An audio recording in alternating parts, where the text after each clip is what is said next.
তার জন্য আমাকে স্পেশাল সময় দেওয়ার, সংসারটা সুখের করার জন্য, আমার সাংসারিক সব রেসপন্সিবিলিটি পালন করার জন্য আমার তো কোনো রকমের দায় নেই। যখন আমি পার্টনার চুজ করব তাহলে কি দেখে চুজ করব? লাভ ম্যারেজ, অ্যারেঞ্জ ম্যারেজ কোনোটাই আসলে বলবো না ভুল, কোনোটাই বলবো না যে পারফেক্টলি পারফেক্ট। সোসাইটিতে আমি তো কাউকে দেখছি না কোনো হ্যাপি কাপল। আমি দেখছি সব সময় কেওয়াস, ইনফিডিলিটি বেড়ে গেছে, ডিভোর্স রেট বেড়ে গেছে। আসলে বিয়ে করতে তো আমি খুব ভয় পাচ্ছি। বিয়ের আগে তো দেখেছিলাম এমনটা ছিল না, বিয়ের পরে কেন সে এমনটা করছে? কেন আমার বাবা মার বিয়ে হয় নাই, আমার ভাই বোনেরও তো বিয়ে হয়েছে, বা বিয়ের আগে আমি কেন প্রি ম্যারিটাল কাউন্সিলিং এ যাবো? বা লাভ ল্যাঙ্গুয়েজ আমি যেরকম বলি যে জাস্ট চারা গাছে পানি দেওয়ার মতো। আসসালামু আলাইকুম, পালকির স্পেশাল পডকাস্টে আপনাদের স্বাগত। সাথে আছি আমি সাইকোলজিস্ট কামরুন্নেসা সোমা। আজকে আমাদের সাথে উপস্থিত আছেন আমাদের একজন special guest, clinical psychologist Umme Saima Siddika আপা। আপু কেমন আছেন? এই তো ভালো আছি, তুমি? আচ্ছা আলহামদুলিল্লাহ, আপনাকে দেখে আরো ভালো হয়ে গেছে। আচ্ছা আপু, প্লেজার। আচ্ছা আপু, আজকে আমাদের পডকাস্টের টপিক সংসার সুখের হয় কার গুণে? সংসার সুখের হয় কার গুণে? প্রবাদে তো আছে রমণীর গুণে। তোমার কি মনে হয়? গুণবান পতি যদি থাকে তার সনে। আচ্ছা আপু, এই রমণীর গুণটা আসলে কি? রমণীর গুণ, রমণীর গুণ, এই যে এটা আছে, প্রবাদটা আছে, সংসার সুখের হয় রমণীর গুণ। এখানে রমণী হবে হচ্ছে সর্বংসহা, সর্বজ্ঞানী, সর্বগুণান্বিতা। এরকম কোন রমণী আছে কি কারো পরিচিত কেউ এরকম? এটা কি সম্ভব? হবে সেটাই। গুণবান পতি যদি গুণবান পতি, আসলে প্রবাদে তো এটা পরবর্তী জেনারেশন এটাকে টেনেছে, তাই না? গুণবান পতি যদি মানে সনে থাকে সে তার সনে। গুণবান পতি বলতে যে পতি অবশ্যই কেয়ারিং, অবশ্যই রেসপন্সিবল, অবশ্যই লাভেবল, এরকম একজন পতি, সেটাই হয়তো এই কথার মাঝে মনে হয়, কিন্তু বাস্তবতা কি বলে সেটাই তা তো আমরা জানছি। আপু আচ্ছা আপু, ধরেন এই গুণবান পতি বা রমণীর গুণ, এই বিষয়গুলো, এই টাইপের প্রিসেট নিয়ে যারা সম্পর্কে ঢুকে আর কি প্রবেশ করে, তারপরে আসলে কি কি হতে পারে বা হয় বলে আপনি আপনার প্রফেশনাল কেসগুলোতে দেখে থাকেন? আসলে আমরা তো প্রচুর কেস দেখি, তার মধ্যে এই যে রমণীর গুণ যদি কোনো রকম প্রিসেট থাকে যে আমি বিয়ে করব এবং আমি জানি যে আমার সংসার সুখের হবে আমার গুণে, তার মানে আমি কিন্তু আমার ভিতর ওভার রেসপন্সিবিলিটি ফিলিং নিচ্ছি। আমি নিজের মধ্যেই ভাবছি যে আমি এমন, সেই যে একটু আগে যেটা বলছিলাম যে গুণবোধ, সর্বগুণে গুণান্বিতা, সর্বংসহা, তার মানে দুর্গার 10টা হাতের মতন একজন আমাকে ফিমেল হতে হবে, একজন রমণী হতে হবে, তবে আমার সংসারটা সুখের হবে। এবং যখন এরকম প্রিসেট নিয়ে কেউ সংসার শুরু করছে, ফিমেলরা, তারা কি প্রথমে কি করছে? হ্যাঁ আমি করতে হবে, শুড, আই হ্যাভ টু। তার মানে আমাদের ভাষায়, কগনিটিভ সাইকোলজির ভাষায় বলে এটা হচ্ছে একটা কগনিটিভ ডিস্টরশন। আমার সর্বগুণে গুণান্বিত হতে হবে। এটা কি কখনো সম্ভব? সম্ভব না, কারণ এই টাইপের আমরা যদি চিন্তা করি আমাদের লাইফটা ডিসফাংশন হয়ে যাবে। আর এই রমণীর ব্যাপারটা যদি বলি যে হ্যাঁ আমি সর্বগুণে গুণান্বিত হতে চাই, সর্বংসহা হতে চাই, আমি সবকিছু ডিল করব এক হাতে, আমি দুর্গা হব, এবং তখন কি হচ্ছে, সে অনেক রেসপন্সিবিলিটি নিচ্ছে। এবং যখন রেসপন্সিবিলিটি নিচ্ছে, যেহেতু এটা সম্ভব না, রিয়েলিস্টিক থট না, তার মাঝে মধ্যে সে ফেল হচ্ছে, সে মানতে পারছে না, তার ভিতরে ফ্রাস্ট্রেশন তৈরি হচ্ছে। এটা তার দিক থেকে। আবার যদি অন্যদের দিক থেকে আমরা দেখি, যখন দেখছে যে না এ তো সব কাজ করে, আমার মা, আমার ওয়াইফ, আমার বৌমা, আমার ভাবি সব কিছু পারে, এক হাতে ডিল করতে পারে, কারণ সেটা তাই দেখিয়েছে প্রথম দিকে, সব কাজ করেছে। কিন্তু যখনই সে তার মানে সেই রমণীর যখন টায়ার্ডনেস তৈরি হবে, যখন সে আসলে রিয়েলিস্টিক ভাবে দেখবে যে আসলে সম্ভব না, তখন দেখা যাবে সবাই তাকে বলবে আগে তো অনেক কিছু করতো, এখন কিছু করে না কেন? তার মানে একই হচ্ছে সেই রমণী নিজের জন্য ফ্রাস্ট্রেশন তৈরি হচ্ছে যে আমি পারছি না, আমার দ্বারা হচ্ছে না, আর বাকিরা সবাই বলছে যে আগে তো পারতো এখন পারে না। তাই দুই দিক থেকে সে কাছে ফ্রাস্ট্রেটেড হয়ে যাচ্ছে, আলটিমেটলি তার জন্য প্যাথোলজি ডেভেলপ করছে। আর যদি ব্যাপারটা থাকে ছেলেদের ব্যাপারে যে সংসার সুখের রমণীর গুণে, আমি সেই বিশ্বাস করি, সেই অ্যাটিটিউড নিয়ে, সেইটার পার্সোনালিটি নিয়ে আমি বিয়ে করলাম, আমার তো কোনো রেসপন্সিবিলিটি নাই, আমি বিয়ে করেছি, আমার ওয়াইফ তো granted, take it for granted, আমার জন্য তার জন্য আমাকে স্পেশাল সময় দেওয়ার বা তাকে সংসারটা সুখের করার জন্য, তাকে হ্যাপি করার জন্য, ইভেন কি আমার সাংসারিক সব রেসপন্সিবিলিটি পালন করার জন্য আমার তো কোনো রকমের দায় নেই। যদি না হয় বলবো যে আমার ওয়াইফ তো পারে না, আমার সংসার কি করে সুখের হবে? তার মানে আমি কোনো রেসপন্সিবিলিটি নিচ্ছি না, যদিও জার্নিটা শুরু করছি একই সাথে সমান দায়িত্ব নিয়ে, কিন্তু আমি সে দায়িত্বটা নিচ্ছি না, বিকজ আমার মাথায় একটা প্রিসেট আছে রমণীর গুণে। রমণীর গুণে আমার তো দায় নাই, এড়িয়ে যাচ্ছে সবকিছু থেকে, এড়িয়ে যাচ্ছে বা ডিশোল্ডারিং করছে, জি। আসলে এটা বেশ কষ্টদায়ক যদি এই প্রিসেট নিয়ে কেউ ইয়ে করে, পরবর্তীতে আসলে অনেক রকমের প্রবলেম তারা ফেস করে। আমার কাছে একজন ক্লায়েন্ট এসেছিল, হ্যাঁ, সেই ক্লায়েন্ট হাজবেন্ড অফ দুজনে আসছে, তারা কথা বলছিল যে আমাদের সংসারটা অনেক ভালো ছিল। কতদিন? 16 ইয়ার্স ভালো ছিল। অনেক, হ্যাঁ 16 ইয়ার্স ভালো ছিল। কেমন ভালো বলে, সুইট 16 টাইপের ভালো।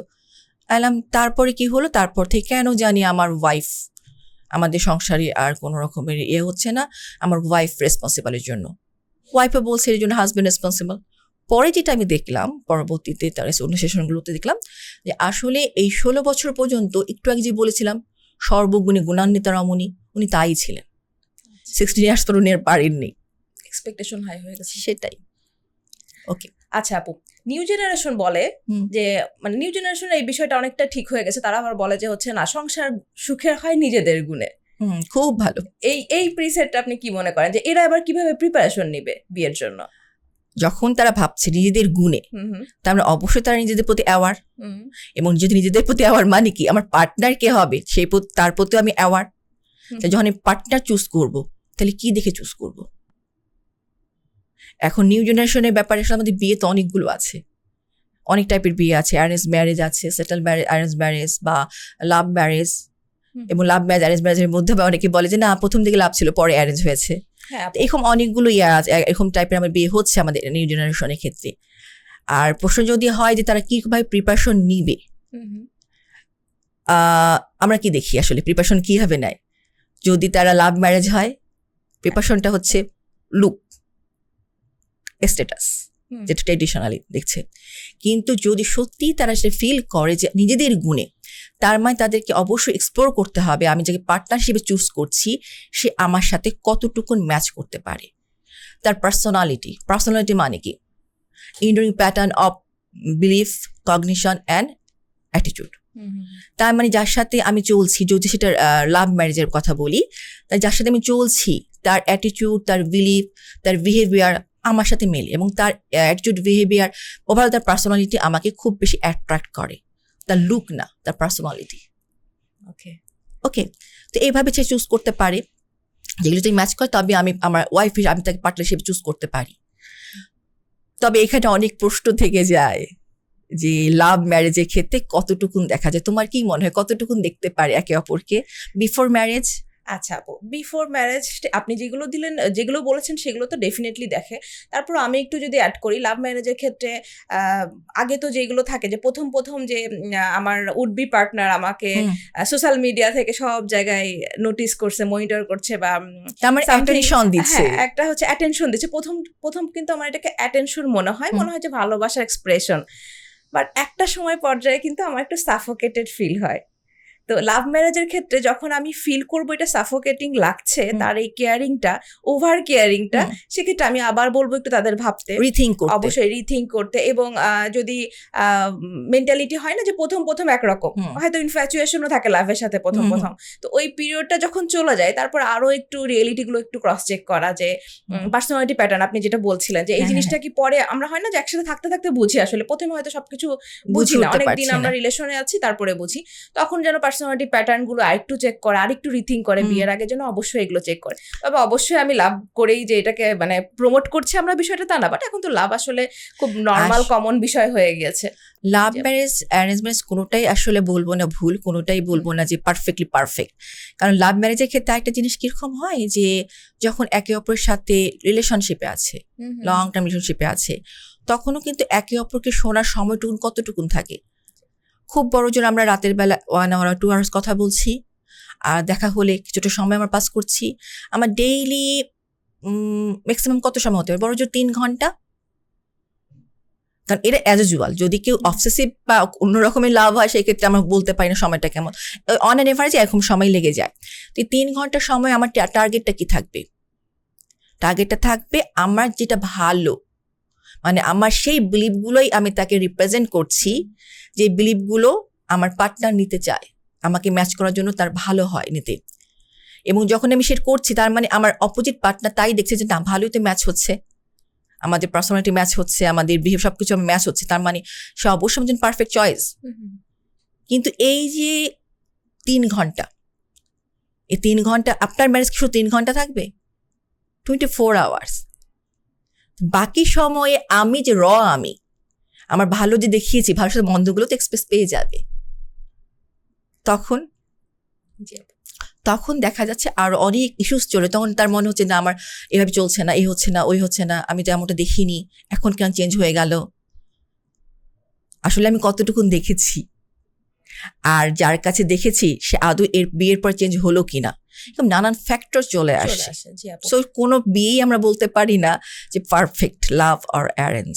জি আপু একটু যদি, যেহেতু লাভ ম্যারেজ অ্যারেঞ্জ ম্যারেজের কথা চলে আসলো, নিউ জেনারেশন আরো একটা খুব কোয়েশ্চেন বেশ ফ্রিকোয়েন্টলি বলে আমাদের, সেটা হচ্ছে যে love marriage without the permission of guardian, মানে গার্জিয়ানের পারমিশন ছাড়া যদি আমি লাভ ম্যারেজটা করি আসলে পরে কি হবে, মানে ওরা করতে চায় কিন্তু ভয়ও পায়, তো কিন্তু ওরা জানতে চায় আসলে পরে কি কি হতে পারে, কারণ ওরাও তো আসলে এই বিষয়গুলোতে নতুন।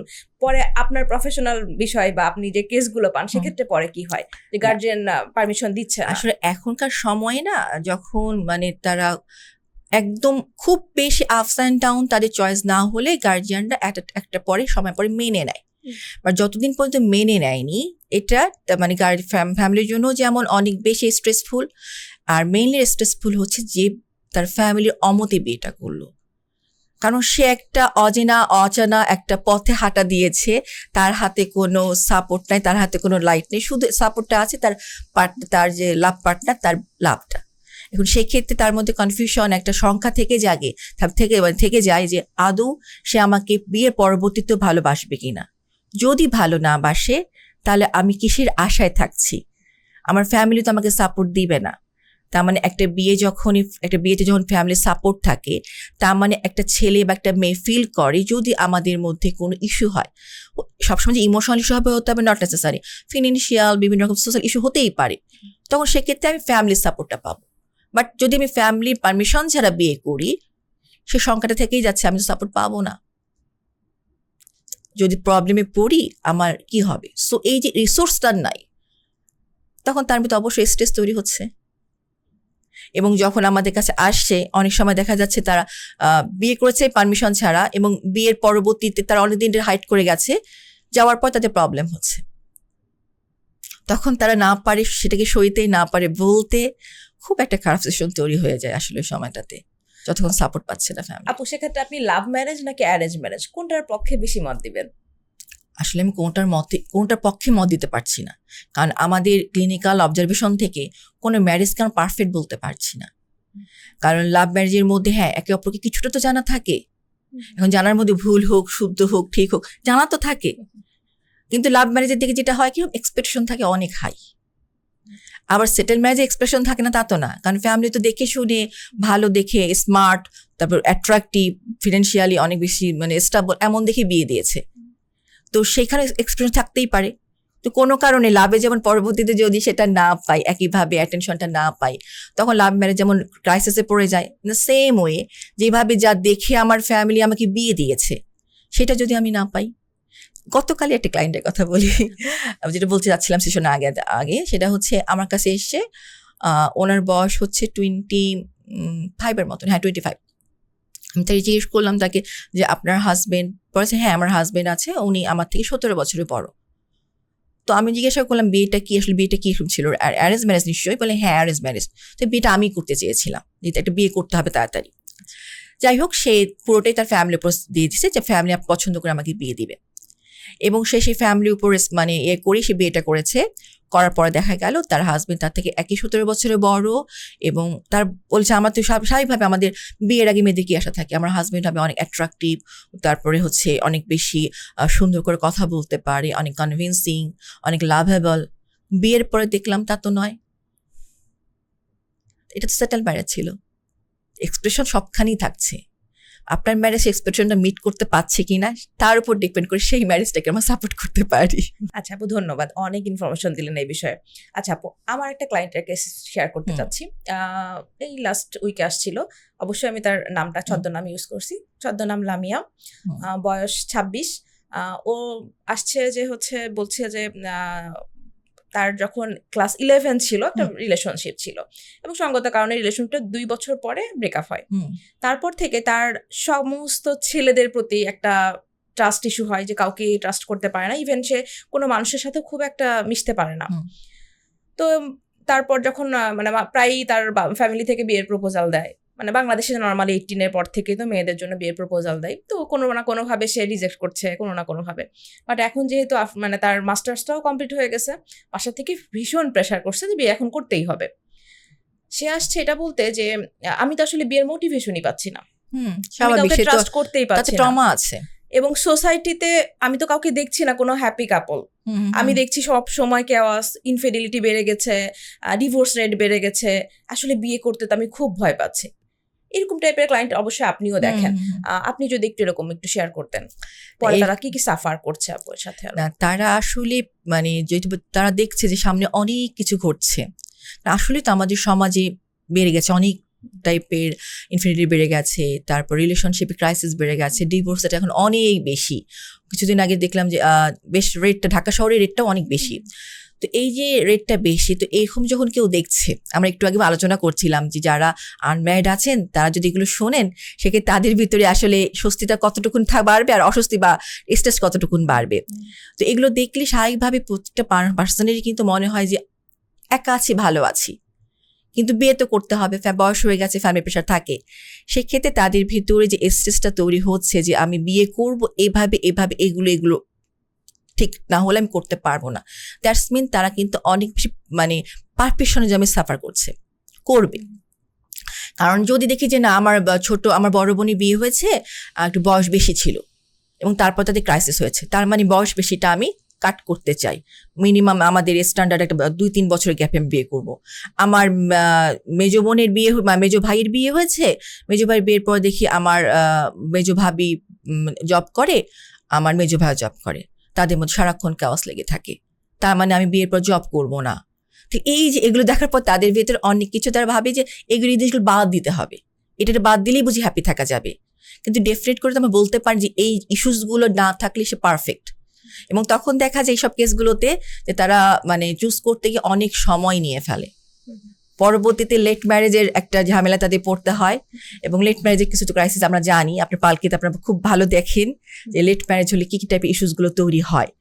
তো সেই ঝামেলার পরে এবং পরবর্তীতে অনেক ইস্যু, কারণ আমরা জানি যে আমাদের যে বয়সের যে টাইম ফ্রেম বা টাইম লাইনের মধ্যে আমাদের সোশ্যাল এবং বায়োলজিক্যাল রেসপন্সিবিলিটি বা অ্যাক্টিভিটিসগুলো যদি হয়ে যায়, তা সে পারফেক্টলি মোটামুটি চেষ্টা করা যায় যে হ্যাঁ, যেমন যেই বয়সে একটা মেয়ের বা ছেলের বিয়ে হওয়ার কথা, সে বয়সে বিয়ে করলো না, বিয়ে করলো পরবর্তী বয়সে, বা ছেলে বিয়ে করলো পরবর্তী মানে এজ একটু বাড়ার পরে, তখন সে যাকে বিয়ে করছে সে তাকে যে ডিমান্ডটা করছে সেটা হতে পাতা, সেই মেলের পারফেক্ট সময় বিয়ে হলে সেই ডিমান্ডটা সেই ছেলেটা খুব সহজেই মিট করতে পারতো, বা সে লেট ম্যারেজ করেছে, তার মধ্যে সেই জায়গাটাতে তার হয়তো বা আরো বেশি গ্রোথ করেছে, সেই জিনিসটাকে সতর্কভাবে পাত্তা দিচ্ছে না বা সেটাকে সে ইগনোর করছে, তখন যাকে সে বিয়ে করলো সে তার কাছ থেকে ফ্রাস্ট্রেটেড হচ্ছে।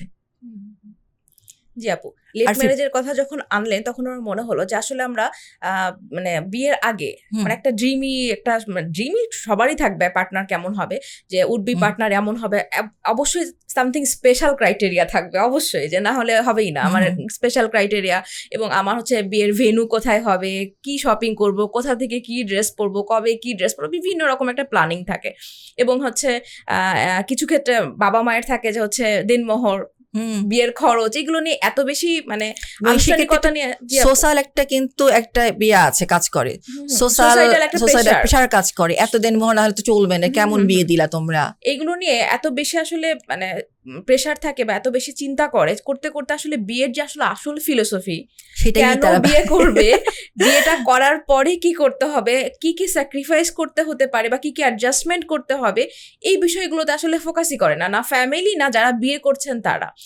এবং যে কারণে আমাদের কাছে এখন আফটার ম্যারেজ অনেক বেশি ডিভোর্স, অনেক বেশি ফ্যামিলি ডিসকোর্স আসছে, কিন্তু ওই জায়গাটাতেই তারা আসলে ঠিক মতন মানে প্রপারলি ঠিক মতন তার যে রেসপন্সিবিলিটি ছিল প্রি ম্যারেজ, যেটা কিনা পালকি করছে প্রি ম্যারিটাল কাউন্সিলিং, তো এই জিনিসগুলো তো আসলে আমাদের দেশে নতুন।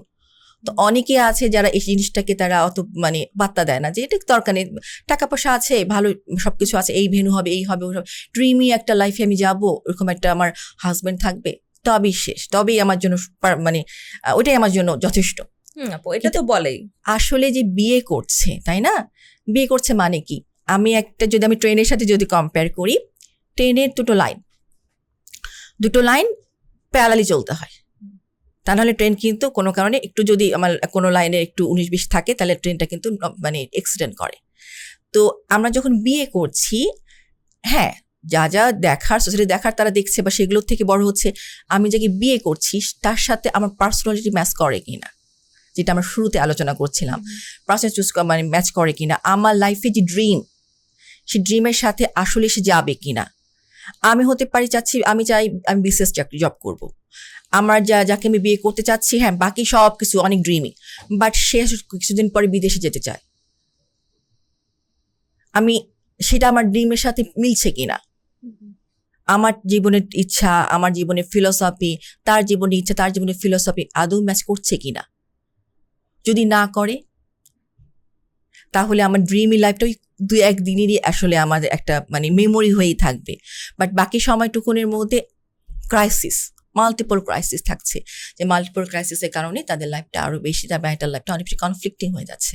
জি আপু, এটা তো ডেফিনেটলি, এটা অবশ্যই হয়ে যায়। আর বিয়ে করার সময় যে চুজটা আমরা করছি, ঠিক আছে, চুজ করার আমার কাছে বেশ কয়েকজন এসেছিলেন কাপল, তারা সেকেন্ড ম্যারেজ, অবশ্য ইস্যুটা অন্যরকম। তো যাই হোক, তারা আসলে প্রি ম্যারেজ আসলে তারা পারবে কিনা, তাদের লাইফের দুইজনের বর্তমান স্ট্যাটাস তাদের ফিউচার স্ট্যাটাস একই যদি তাদের প্যারাফ্রেমে থামার একই যদি লাইনে তারা থাকে তাহলে তারা চুজ করবে, তারা একে অপরকে বিয়ে করবে। তার মানে তারা যথেষ্ট সচেতন হয়ে তারা বিয়ের জন্য প্রিপারেশন নিচ্ছে। আবার দেখা যায় আমাদের একটা সাইকোলজির ভাষা আছে যে ফ্রেম অফ রেফারেন্স। এখন ফ্রেম অফ রেফারেন্স তো আসলে আমরা জানি যে একে অপরের ফ্রেম অফ রেফারেন্স হিসেবে এক্সপ্লোর করা সম্ভব নয়, কিন্তু যখন আমরা কারোর সাথে মিশি, কারণ এখন তো কোনো বিয়ে আসলে উচ্ছরিতর বিয়ে হয় না, সেটা অ্যারেঞ্জ ম্যারেজ বলি আর আমরা লাভ ম্যারেজ তো অবশ্যই তার আগে অনেকবার মিট করা হয়।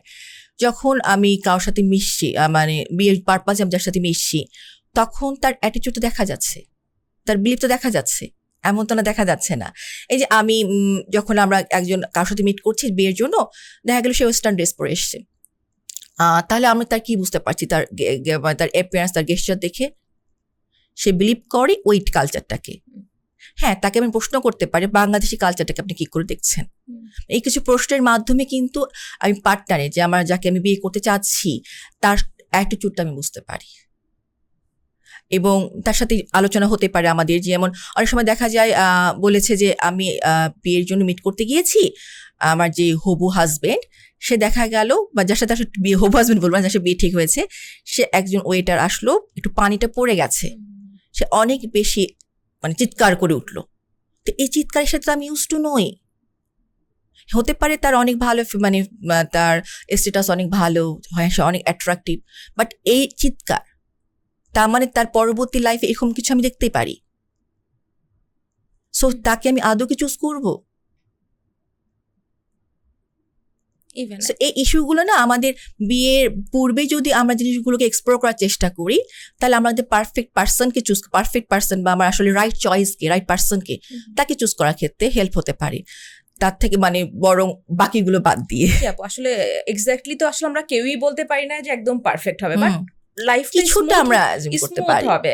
এটুকু আমরা প্রফেশনাল বিষয়গুলো আমরা তো প্রচুর ডিলিংস করি বা আমরা প্রচুর কেস দেখি, তো আমরা এইটুকু বলতে পারি যে স্মুথ হবে যদি আগে একটু প্ল্যান করে আসলে দেখা হয়। কারণ এইগুলো তো আসলে ইন্ডিকেটর যে আপনি দেখতে পাচ্ছেন যে সে অ্যাঙ্গার ম্যানেজ করতে পারে না পাবলিকলি, আপনি দেখতে পাচ্ছেন যে তার কালচারাল তার সাথে আপনার ম্যাচ করছে না কালচারালি, সে হয়তো মানে দেশে থেকেও বিদেশি কালচার বিয়ার করছে। সো আপনি যদি মনে করেন আপনি একদম মডেস্ট চান, তাহলে তো সে যাবে না, সেটা আপনি স্যাক্রিফাইস কত লং রানে করতে হবে সেটা ভাবতে হবে। সেটাই। আর এখানে একটা কথা বলতে চাচ্ছি আমি, সেটা হচ্ছে যখন আমি আমার যার সাথে আমি মিট করছি বিয়ের পারপাজে, সে তার সাথে যখন আমি কথা বলছি, অবশ্যই সেক্ষেত্রে আমার অ্যাজ ইউজুয়াল রিলেশনশিপের জন্য সবচেয়ে পজিটিভটা বলা, সে অভ্যাস থেকে বের হতে হবে।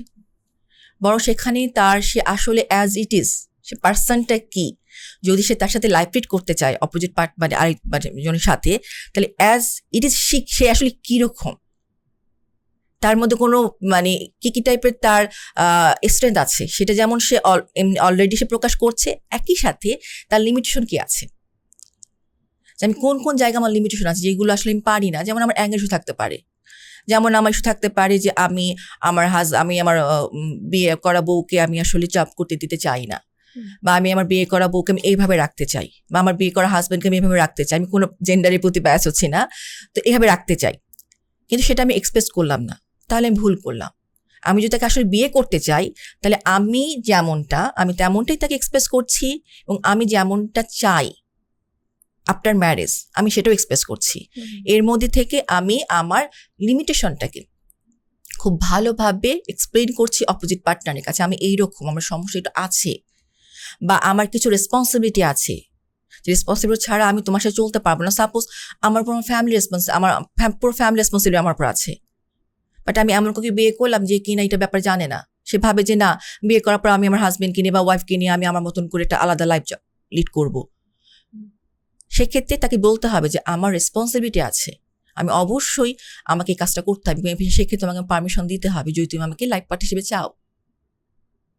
এক্ষেত্রে হচ্ছে মানে একজন ক্যারিয়ার ওরিয়েন্টেড, একজন হোম ওরিয়েন্টেড, এই যে এটা এই ক্লাসটা মানে বাদতেই পারে যে আমি ক্যারিয়ার ওরিয়েন্টেড এবং আমি খুব ট্রাভেলিং পছন্দ করি, আমি ঘুরে বেড়াবো, কিন্তু আমার যে পার্টনার সে আসলে খুব হোমসিক।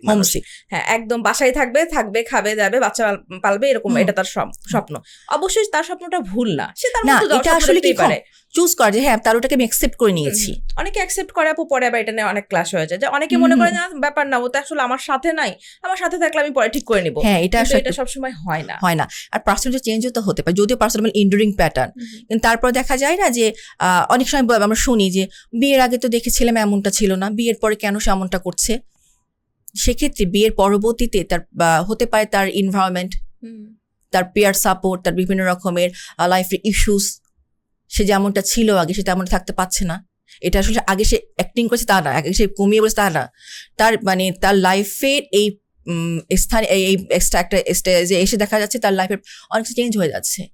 আগে যতটা আমি ঘুরতে পছন্দ করতাম, বেড়াতে পছন্দ করতাম, এখন আমি ঘুরতে পছন্দ করছি না। এখন বরং যদি আমাকে বলা হচ্ছে যে না তুমি ঘর কোনো হয়ে গেছো, কারণ আগে তো খুব আড্ডা করতাম মারতাম, কিন্তু হ্যাঁ আমি ঘর কোনো হয়ে গেছি। কেন হয়ে গেছি? কারণ আমার বাসায় বাচ্চা আছে, আমার বাসায় আমার অনেক রেসপন্সিবিলিটি আছে। পরিবেশ পরিস্থিতি আমাদের চেঞ্জ করে নেয়। বেসিক্যালি আফটার ম্যারেজ লাইফটা কেমন হবে ডিপেন্ডস করছে তারা ম্যারিটাল লাইফে হাজবেন্ড ওয়াইফ তারা কি করে একে অপর সাথে ডিল করছে। কমিউনিকেশন খুব মেজর একটা ফ্যাক্টর। এবং হচ্ছে বিয়ের পরপরই সবাই এসে কমপ্লেন করে বিয়ের পরপর খুব কেয়ারিং ছিল, কেন জানি সব উধাও হয়ে গেল।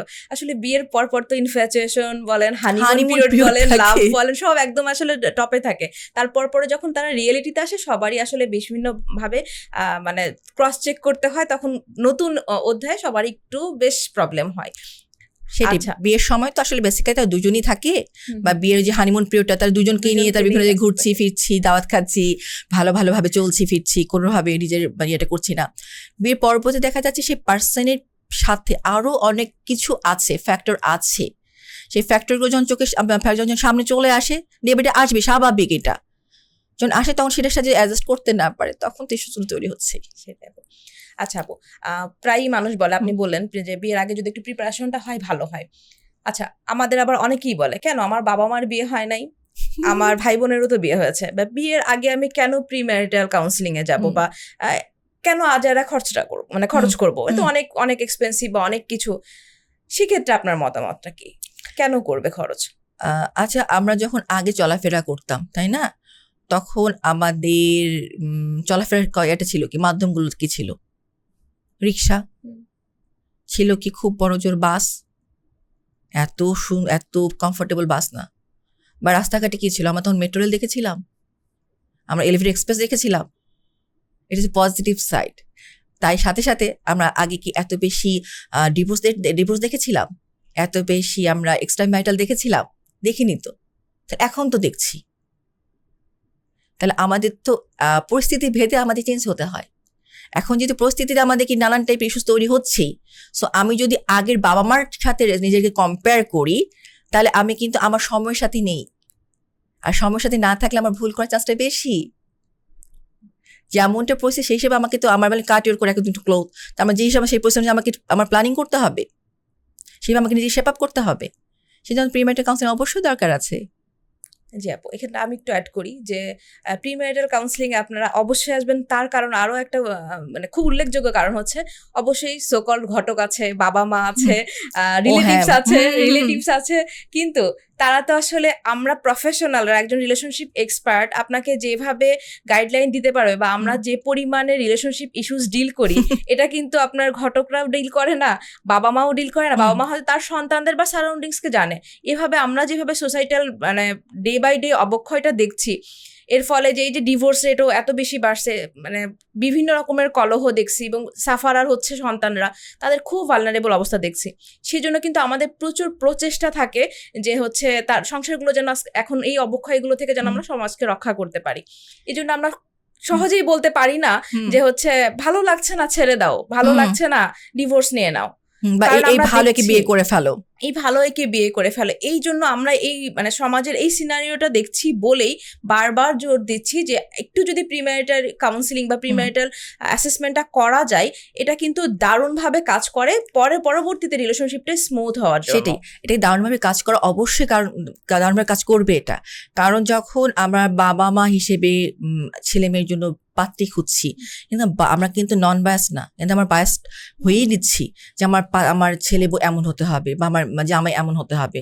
যে ঘটকরা যারা বিয়ে দিচ্ছে তারা কি করছে, একটা বিয়ে হয়ে গেলে বা আমার একটা ওপরি কামাই হচ্ছে বা আমি একটা কিছু করতে পারছি, বা আত্মীয় স্বজনরা যখন দেখছে তাদের মধ্যেও কিন্তু তারা হলিস্টিক্যালি জিনিসটাকে দেখছে না যে যার সাথে আমি যার বিয়ের ঘটকালি করছি আদৌ তারা একে অপরের জন্য কমফোর্টেবল কিনা। হ্যাঁ, আমার পরিচিত একজন আছে এরকম ওরা তো পাত্র খুঁজছে, আমার তো একজন পাত্র আছে, তা আমার কলিগ আছে, তাকে আমি বলি তার সাথে বিয়েটা ঘটিয়ে দিই। এবং মানে বিয়েটা ঘটানোটার দিকে একটা আমাদের বায়াসনেস কাজ করে যে ঘটে গেলে আমি একটা ভালো কাজ করলাম সমাজের জন্য, তার ফ্যামিলির জন্য। কিন্তু আদতে আমি আসলে কি করলাম, আমি কি পারফেক্ট চয়েস হিসেবে দেখে কি তাদেরকে ম্যাচ মেকিং এর কাজটা করলাম, নাকি আমি চাচ্ছিলাম হয়ে যাক। সো সেক্ষেত্রে বায়াসনেস কাজ করে। আর আমরা যারা প্রফেশনাল ডিল করছে, আপনারা প্রফেশনাল ডিল করছেন, তারা কিভাবে করছে, তারা সবকিছু হলিস্টিক্যালি ভাবছে। এই পার্সনে এই টাইপের পার্সোনালিটি, এই টাইপের তার সোশ্যাল এবং এই টাইপের একটা ড্রিম আছে, যেগুলো আমরা আলোচনা করলাম, এগুলো আছে। তার মানে এর সাথে যদি এই হয় তাহলে বেশ ভালো মতনই তারা তাদের লাইফটাকে কমফোর্টেবলি লিড করতে পারবে, তাদের মানে ম্যারিটাল লাইফটা অনেক ভালো হবে, ইফেক্টিভ হবে। সো আমাদের এই জায়গা থেকে আমরা ভাবছি হলিস্টিক্যালি, যেটা আমাদের ক্লিনিক্যাল এক্সপিরিয়েন্সগুলো আছে, তাই না? জি আপু, এক্ষেত্রে পালকিতে প্রিম্যারিটাল অ্যাসেসমেন্ট সার্ভিস আছে। এখানে একজন রিলেশনশিপ এক্সপার্ট আপনার উডবি পার্টনারের সাথে ইন্ডিভিজুয়ালি কথা বলে তাদের পার্সোনাল কনসার্নগুলো নিয়ে তারপরে একসাথে করে তাদের কম্প্যাটেবিলিটি চেক করে তাদের কোন কোন বিষয়ে স্যাক্রিফাইস বা কম্প্রোমাইজ বা ভবিষ্যতে একটু ছাড় দিতে হতে পারে, এটা ফুল ক্লারিফাই করে। এবং এক্ষেত্রে যদি কেউ চায় খুব সুন্দরভাবে একজন রিলেশনশিপ এক্সপার্টের আন্ডারে দুইজন ইন্ডিভিজুয়ালি 1 আওয়ার এবং একজন একসাথে করে দুইজন একসাথে করে 1 আওয়ার, মোট 3 ঘন্টার একটা ফুল প্যাকেজের সার্ভিস আছে আমাদের পালকিতে প্রিম্যারিটাল অ্যাসেসমেন্ট। এবং এক্ষেত্রে প্রিম্যারিটাল অ্যাসেসমেন্ট সংক্রান্ত আপনাদের কোনো কিছু যদি জানতে ইচ্ছা হয়, সেক্ষেত্রে আপনারা পালকির হটলাইনে যোগাযোগ করতে পারেন। আমরা বেশ কেসে দেখি যে রিলেশনশিপের ক্ষেত্রে প্রথমে যে আমি আপনাকে শুরুতেই বলছিলাম যে পার্টনার হয়তো আমার সব সোশ্যাল মিডিয়া সব কিছু মানে পাসওয়ার্ড রেখে দিয়েছে, আমার প্রথম খুব ভালো লাগছে, কেয়ারিং, বাট পরে দেখে আমার সাফোকেটেড ফিল হচ্ছে। সেই বিষয়টাই যেরকম এটা হচ্ছে রিলেশনশিপের রেড ফ্ল্যাগ। রিলেশনশিপের শুরুতে কি রেড ফ্ল্যাগ আসলে মানে প্রিম্যারিটাল কাউন্সিলিং এও যদি আমি বলি যে বিয়ের পূর্বে কি রেড ফ্ল্যাগ আমরা দেখতে পারি এবং সম্পর্কের মাঝেও আমরা কিভাবে রেড ফ্ল্যাগ গুলো আইডেন্টিফাই করতে পারি, আপনার মতামত যদি দিতে। আসলে যদি আমি রিলেশনশিপটাকে মানে হলিস্টিক্যালি দেখি, তার ওখান থেকে দেখে আমাকে 3টা ভাগে ভাগ করতে পারছি।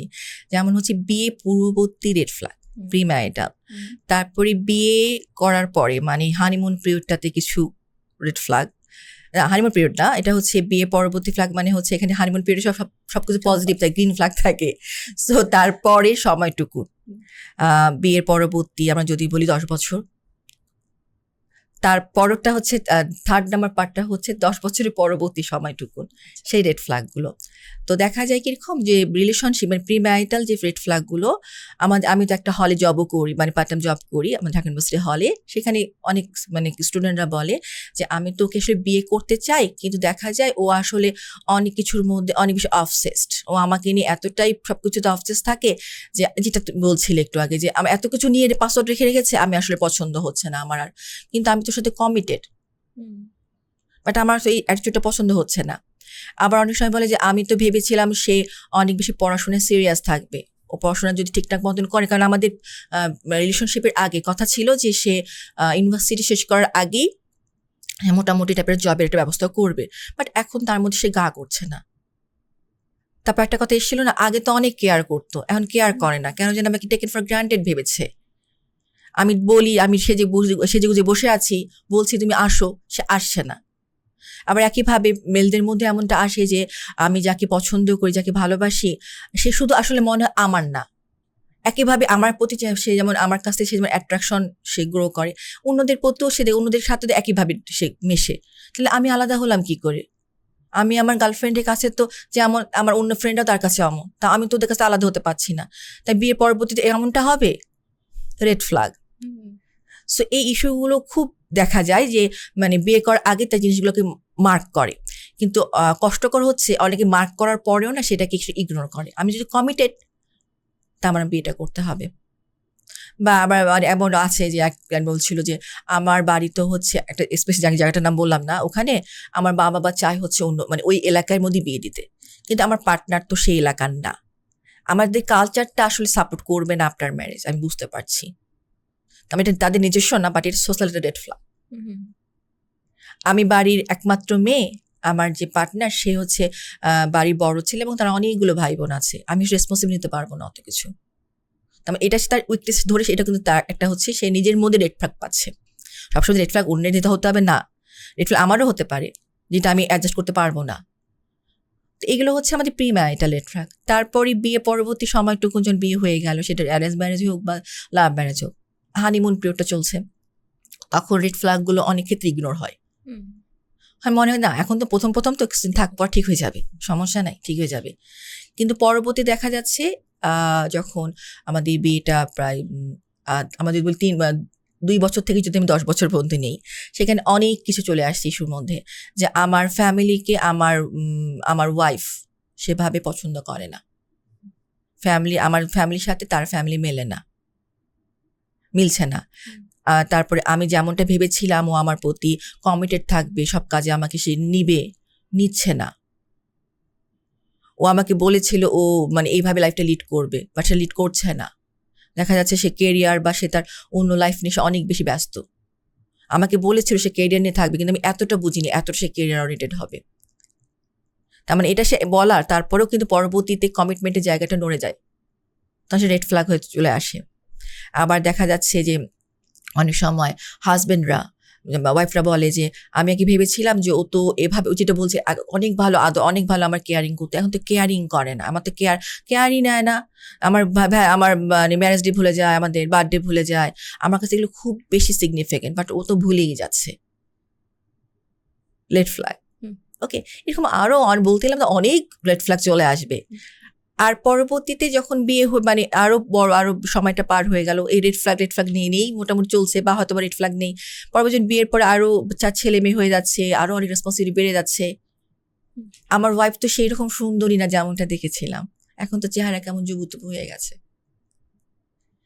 বা তার পার্সোনালি চেঞ্জ হয়ে গেছে, যেটা আমার আলোচনা আসছিল যে হুট করে পার্সোনালি চেঞ্জ হয়ে যাচ্ছে মনে হচ্ছে। পার্সোনালিটি বাস্তবতার কারণে চেঞ্জ হতে পারে, বা নানান টাইপের সার্কামস্টেন্স সঙ্গ দেশেও পার্সোনালি চেঞ্জ হতে পারে, এবং নিজেদের রেসপন্সিবিলিটি থাকতে পারে চেঞ্জ হওয়ার ক্ষেত্রে, বিভিন্ন রকম রেসপন্সিবিলিটি। কিন্তু ফিল করছে যে না, ও তো আর আগের মতো নয়, কারণটা দেখছি না, আমরা বিয়ে আচরণটা শুধু দেখছি। Red flag. এখানে কমিউনিকেশনের একটা বড় প্রবলেম দেখি আমরা, যে হচ্ছে না ওকে বলে তো বোঝে না, এই যে একটা অভিমান করে থাকে যে না বলে লাভ নেই, আস্তে আস্তে না তারা কমিউনিকেশনই বন্ধ করে দেয়, কথা বলে না, একদম রুমমেটের মতো থাকে। যে খাওয়া দাওয়া একদম বেসিক নিডটা হয়তো বা একসাথে হয়, বাকি জাস্ট রুমমেটের মতো, কথা বললে কথা শোনে না। বলছি তো অনেক বলছি, আমি অনেক বলে ফেড আপ হয়ে গেছে। তারা আসলে বেসিক্যালি না বিয়েটাকে ভেবেছে এটা বিল্ডিং করে ফেলেছি, টেক কেয়ার করার দরকার নেই। বাট বিয়েটাকে আসলে বিল্ডিং কি মনে হয়? বিয়েটা হচ্ছে একটা ছোট চারা গাছ রোপণ করেছি, সেই বিয়ে যখন কবুল বললাম, বা বিয়ে যখন আমি 7 পাকে বাধা পড়লাম, তখন বিয়ে আমি সেই চারা গাছটা রোপণ করেছি। এখন যত্ন যদি নিতে পারি তবে চারা গাছটা ফুলে ফেপে উঠবে, না হলে তো অবশ্যই। আপু, আপনি যখন এখন বললেন যে বিয়েটা চারাগাছ, তখনই মনে হলো যে আসলে এই যে মানে এই সম্পর্কগুলোকে, এই যে মানুষ যে এরকম কিছুদিন পরে ধরেন 2 বছর থেকে 10 বছর, বা আমি দেখি যে বেশিরভাগ এটা 2 বছর পর থেকে শুরু হয়, 2 বছরের আগেও শুরু হয়, আমরা অনেক কেস পাই যে 2-3 মাসেও শুরু হচ্ছে, ভ্যারি করে person to person.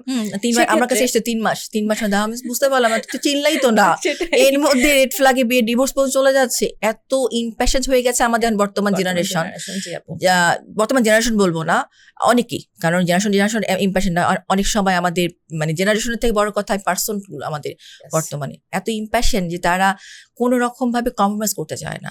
Compromise sacrifice গুলো তো নাই। আচ্ছা, তারপর আমরা মেন্টাল হেলথ নিয়ে তো আমরা মোটামুটি এখন একটু সচেতন, মোটামুটি আমরা ডিপ্রেশন, অ্যাংজাইটি, ট্রমা, এই টপিক গুলো এখন মোটামুটি সবাই বোঝে, বাচ্চারাও জানে। কিন্তু আমরা দেখি যে এইগুলো নিয়ে সচেতন, বাট এইগুলোর হয়তো বা কস্টটাই আছে রিলেশনশিপে।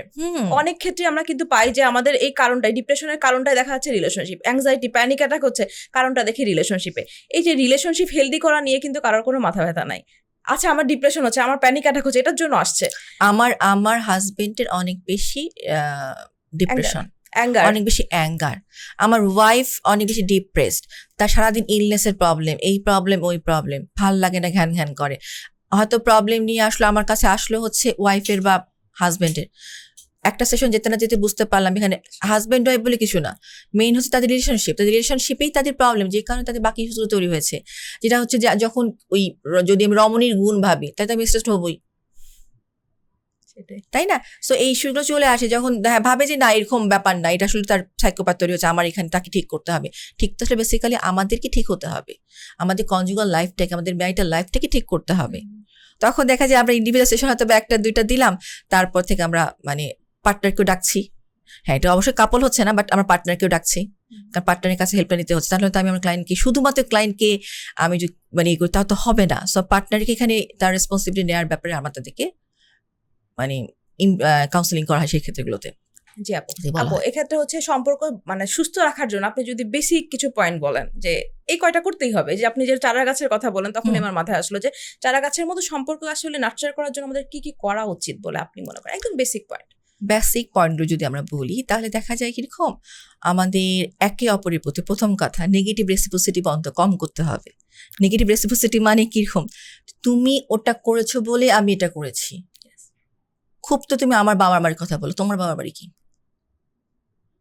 কন্টেন্ট। তার মানে হচ্ছে নেগেটিভ কথা, মানে নেগেটিভ কমেন্ট গুলো করা, যেটাকে আমরা অনেক সময় বলি ফিডব্যাক দিচ্ছি। আমি তো ওকে আসলে ক্রিটিসাইজ করি, ফিডব্যাক দিয়েছি, কিন্তু আদতে কি আমরা জানি ফিডব্যাক দেওয়ার ওয়েটা কি? আমার এমন ক্লায়েন্ট আসে বলে আমি তো ওকে আসলে ফিডব্যাক দিয়েছি, আমি ওকে ক্রিটিসাইজ করেছি, আমি ওকে কিছু ছোট করে বলেছি, তো বলিনি, আমি ফিডব্যাক দিয়েছি। ফিডব্যাকের ধরনটা কিরকম, তুমি তো কিছুই পারো না, তুমি নিজেকে ডেভেলপ করতে পারো না, তুমি কিছু পারো না।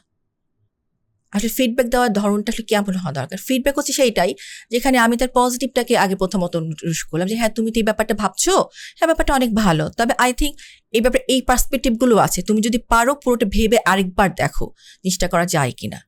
এটা হচ্ছে ফিডব্যাক। তার মানে আমি তাকে পজিটিভটা, তার যেটা যে বলছে সেটাকে আমি অ্যাপ্রিসিয়েট করলাম, বাট পরবর্তীর সাথে আমি বললাম যে এই জিনিসটাও হতে পারে, আমার মনে হয় তুমি একটু লক্ষ্য করে দেখো জিনিসটা কেমন।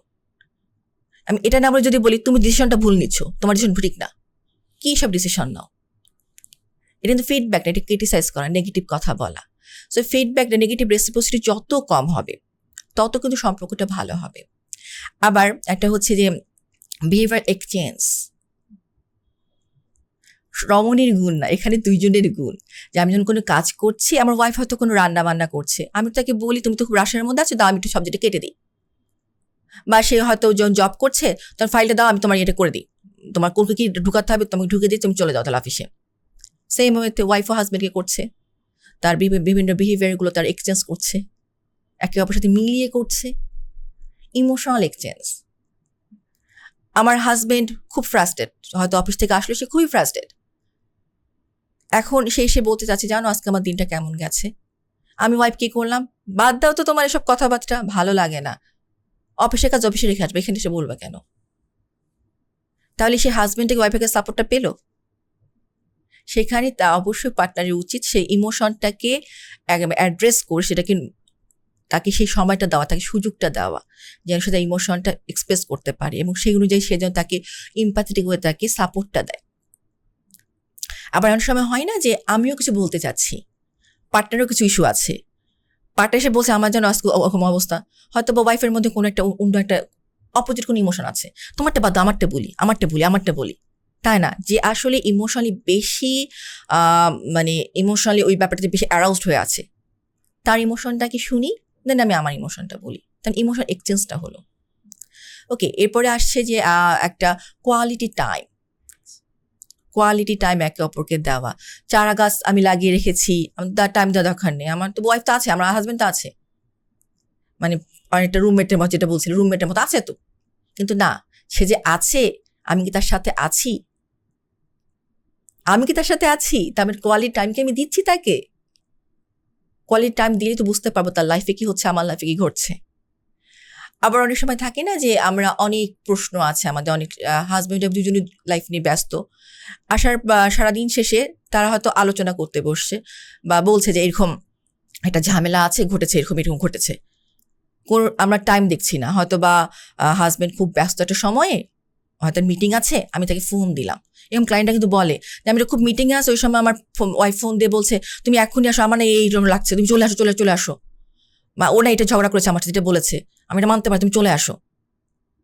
তো এই যে একটা প্রবলেম সৃষ্টি হয়েছে রিলেশনশিপে, সেটা হতে পারে এক্সটার্নাল রিসোর্সের কারণে, হতে পারে নিজের কোনো রিসোর্সের কারণ, তাদের নিজেদের কোনো কারণে। আমি যখন তখন সেই প্রবলেমটা নিয়ে ডিসকাশন শুরু করলাম, সেটা নিয়ে আমি পেঁচানো শুরু করলাম। আমার কিছুদিন আগে ক্লায়েন্ট এসে বলে ওর সাথে কথা বলতে গেলে সে যে কোনো প্রবলেম, তুমি অমুক দিন ওটা করেছিলে বা এটা হয়েছিল, তুমি ওটা সলভ করোনি, পুরান কথা টেনে আনছে, তাহলে বা পুরান কথা পুরাতন দিনেরটাও আনছে। আবার অনেক সময় দেখা যায় ডেইলি লাইফের কথাগুলো যখন তারা শেয়ার করছে, প্রবলেমগুলো যে কোনো সময় শেয়ার করছে, তো আমাদের সাজেশন থাকে যে হ্যাঁ আমরা অবশ্যই আমরা শেয়ার করবো, আমাদের পার্টনার আমাদের কাছে সবচেয়ে কাছের মানুষের শেয়ার করবো। শেয়ার করার জন্য আমরা একটা সময় নিতে পারি, যে সময়টা আমরা শেয়ার করবো, সময়টা অন্য কোনো কিছুতে আমি ইনভলভ থাকবো না থাকবে মোবাইল, না থাকবে বাচ্চার কাছে কোনো সমস্যা, আমি শুধুমাত্র আমার প্রবলেমটা আমরা আলোচনা করছি, এবং আলোচনা করছি তা শর্ট ফর্মে না। নিজেদের মধ্যে যদি কোনো প্রবলেম থাকে আমি সে শর্ট ফর্মে আলোচনা করছি না, আমি ন্যারেট করছি, তোমার এই ব্যাপারটা আমার কাছে এমন লেগেছে, আমি তোমার ব্যাপারটাতে এইভাবে দেখছি, তুমি কি করতে পারো। মানে মোট কথা হচ্ছে জিনিসটাকে আমি যেটা তার সাথে ডিল করতে, যে প্রবলেমটা তারা আমার হয়েছে সেটাকে আমি যে এক্সপ্রেস করব, তুমি এমনটা তাই বলে এমনটা তা না, তুমি এই করেছো, এটা হয়েছে দেন এটা হয়েছে, ন্যারেটিভ ফর্মে ডিসকাশন করা উইদাউট ব্লেমিং। ডিফিকাল্ট, বাট চেষ্টা তো করতে পারি। ইয়েস আপু খুবই সুন্দর বলেছেন অনেক। আমি এর সাথে আরেকটু জাস্ট হচ্ছে রিলেশনশিপ বেসিক যদি আমার তরফ থেকে বলি, আপনারটা খুবই ভালো লাগছে। বেসিক রিলেশনশিপ স্ট্রং করার জন্য আমার মনে হয় আমি 5টা পয়েন্ট বলতে চাই। রিলেশনশিপ স্ট্রং হবে 5টা পয়েন্টে। একটা হচ্ছে লাভ অ্যান্ড রেসপেক্ট। এটা বলি এই জন্য যে লাভ আসলে মেয়েদের ফার্স্ট ডিমান্ড, রেসপেক্ট আসলে ছেলেদের ফার্স্ট ডিমান্ড। আর ছেলেদের ফার্স্ট প্রায়োরিটি, ছেলেরা আসলে লাভ রাখে, মানে রেসপেক্ট রাখে, দেন ওরা লাভ রাখে, কারণ ছেলেরা রেসপেক্টকে কম্প্রোমাইজ করতে চায় না, কিন্তু আর মেয়েরা আবার লাভ, ওদের সবার আগে কেয়ার চাই, লাভ চাই। সেকেন্ড হচ্ছে ফরগিভনেসটা ভীষণ দরকার, কারণ আসলে আমরা সবাই মানুষ, আমরা কেউই ভুলের ঊর্ধ্বে না। আমরা আজকে কথা দিলাম, কালকে আমি ভুল করবো, আমার পার্টনার কালকে কথা দিল, আজকে ভুল করলো, এটাই স্বাভাবিক, ইউ হ্যাভ টু ফরগিভ। সেটাই। দেন কম্প্যাশনেট। আজকে রাত পর্যন্ত, গতকাল রাতে আমার খুব মারামারি হলো তার সাথে, রাগারাগি ঝগড়াঝাটি যা হওয়া দরকার সব হলো, সকালবেলা আমার পার্টনার বিপদে পড়লো, আমাকেই কিন্তু তার আগে যেতে হবে। কোনো মানে এখানে কম্প্যাশনেট এই লেভেলের কম্প্যাশনেট হইতে হবে, শুধু এমপ্যাথি দিয়েও হবে না। আচ্ছা, তার 4th নাম্বার আমি একটু বলি, সেটা হচ্ছে যে অ্যাপ্লাইং লাভ ল্যাঙ্গুয়েজ। আপনি একটু বললেন, হ্যাঁ এটা আমি পয়েন্টে বাদ ছিল, যে লাভ ল্যাঙ্গুয়েজ, যে আপনি আলাদা করে বললেন লাভ ল্যাঙ্গুয়েজ হচ্ছে words of affirmation, acts of service, quality time, togetherness, তারপর ফিজিক্যাল টাচ, সবকিছু মিলে লাভ ল্যাঙ্গুয়েজ বুঝতে পারে এবং সেই অনুযায়ী রেসপন্সটা করা। ইয়েস, লাভ ল্যাঙ্গুয়েজ অ্যাপ্লাই করে সেই অনুযায়ী রেসপন্স করা। লাভ ল্যাঙ্গুয়েজ আমি যেরকম বলি যে জাস্ট চারা গাছে পানি দেওয়ার মতো। আমাকে প্রতিদিন, মানে একটা সম্পর্ক নিয়ে এসে টেকেন ফর গ্রান্টেড না মনে করে, সম্পর্ক হচ্ছে একটা চারা গাছ, প্রতিদিন আমাকে একটু পানি দিতেই হবে। সেটা আমার, অনেকেই বলে যে আমার ইচ্ছা করে না, বাট আমার কথা ইচ্ছা করুক না করুক, আমার যদি গাছ থেকে আমাকে পানি দিতে হয়, দ্যাটস ওয়াই আমাকে দিতে হবে, সেটাই। আচ্ছা, আর একটা বলি আপু, সেটা হচ্ছে যে 5 নাম্বার পয়েন্ট আমি খুব বুঝি, যে এটা স্ট্রেসফুল সিচুয়েশনটা বোঝা। আমার পার্টনার কোন সময় আসলে স্ট্রেস থাকে, আমি যে কমিউনিকেট করব, আমি যে কথা বলবো, কথা বলার আসলে টাইমিংটা যেন ঠিক থাকে, এটা ভীষণ ইম্পর্টেন্ট, কারণ আমরা যখন তখন বলে ফেলি। জি আপু, শোনার মতো মরিষে দেয়। হ্যাঁ, আমি যেমন একটু যদি ক্যাটাগরাইজ করে বলি, যে ইন জেনারেল যারা হচ্ছে ওয়ার্কিং, যদি উইমেন মেন দুজনই হয়, মানে হাজবেন্ড ওয়াইফ দুজনই ওয়ার্কিং, সেক্ষেত্রে আমি একটু বলি যে ওয়ার্ক স্টেশনে যাওয়ার সময় এবং আসার পরপরই এই দুইটা টাইম স্ট্রেসফুল। এবং আরেকটা হচ্ছে যে নর্মাল আমরা সবাই জানি যে পেটে ক্ষুধা থাকলে স্ট্রেস থাকে, তখন কথা নিতে ইচ্ছা করে না। আচ্ছা, আর একটা ব্যাপার হচ্ছে যে যদি নন ওয়ার্কিং হয়, সে কি বাসায় কিছু করে না, সে তারও স্ট্রেসফুল টাইম আছে। যে নন ওয়ার্কিং উইমেনদের ক্ষেত্রে স্পেশালি মিল দেওয়ার আগে যে তারা কি রান্না করবে, কি সার্ভ করবে, এটা একটা তাদের স্ট্রেসফুল টাইম। ইভেন কোনো গেস্ট আসলে তার একটা স্ট্রেস যায়, ইভেন বাচ্চা পড়া করানোর সময় তারও কিন্তু একটা স্ট্রেস টাইম যায়। সো আমি যদি ওয়ার্কিং ওয়াইফের সাথে কথা বলি, সেক্ষেত্রে আমি একটু এভাবে দুজনেরই সেম হয় প্রায়, তারপরেও আছে যে পার্টনার টু পার্টনার ভ্যারি করে। আমাকে জানতে হবে যে আমার পার্টনার আসলে কোন সময় কুল থাকে, কোন সময় সে আমাকে নিতে পারবে বা লিসেন করতে পারবে। সাপোজ যে আমি বুঝছি যে তার স্ট্রেসফুল সময় সে খুব মানে বার্গেনিং করছে, সে সময় যেন আমি বুঝি যে ওর স্ট্রেসফুল সময় বলেই ও আমাকে আসলে এভাবে আর্গুমেন্ট করছে, আমি যেন অ্যাক্টিভ লিসেন করি। ইয়েস, আমি যেন সাইলেন্টলি অ্যাক্টিভ লিসেন করি। ইয়েস, তার ইমোশনটা বুঝে সে ওই রেসপন্সটা করা। ইয়েস আপু। আবার অনেক সময় থাকে না, ক্লায়েন্টরা বলে যে ও তো আমাকে অনেক লাভ করে, আমি তোকে অনেক লাভ করি, অনেক ভালোবাসি। একজন পার্টনার বলছে যে না, ও আমাকে আসলে লাভ কিভাবে করে, লাভ তো করে না। এটা কনফিউশন থেকে যায়, লাভ করে বলছে বাট লাভ করে কিনা। তো অনেক সময় দেখা যায় আমরা বলে ফেলি যে লাভ শব্দটা অনেকে বায়বীয় বলে, আদৌ কি বায়বীয়? এটা লাভকে আমরা মেজার করতে পারি না? মেজার করতে পারি, কারণ সে কতটা তার প্রতি লয়াল, সে কতটা তার প্রতি রেসপন্সিবল, কতটা তার রেসপেক্ট আছে। আর রেসপেক্টের জায়গাটাতে আমার কাছে লাগে বোথ সাইডই খুবই দরকার, হাজব্যান্ড ওয়াইফ দুটোই দরকার। এবং মানে রেসপেক্টটা না থাকলে না সংসার জীবনটা যে একসাথে চালাচ্ছে এই ফিলিংটাই আসে না। এই সংসারের জীবনটা আমাদের দুজনের সমানভাবে আমরা রেসপন্সিবল, সো ফিলিংটার জন্য রেসপেক্টটা থাকা খুব খুব এসেনশিয়াল। Responsibility, respect. আর ব্যাপারটা কিরকম মজার, যদি লয়াল মানে যদি সে ট্রাস্ট থাকে তাহলে সে মানে ট্রাস্ট একটা ইস্যু, ট্রাস্ট যদি থাকে তাহলে সে রেসপেক্ট আছে, রেসপেক্ট আছে তার রেসপন্সিবিলিটি থাকছে, এবং সবকিছু মিলিয়ে তার লাইফটা কিন্তু সুন্দর মতো লাভের ডেফিনেশন দিচ্ছে।